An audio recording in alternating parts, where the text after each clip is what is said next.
श्री हयग्रीव संपदास्तोत्रम्।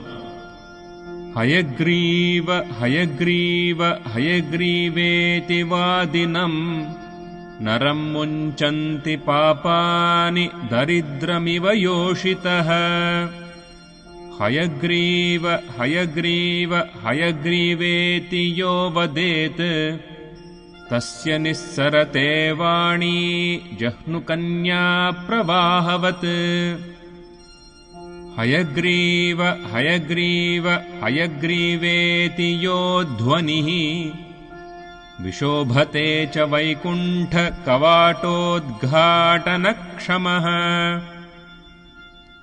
श्लोकत्रयमिदम् पुण्यम् हयग्रीवपदाङ्कितम् वादिराजयति प्रोक्तम् पठताम् सम्पदाम् पदम्।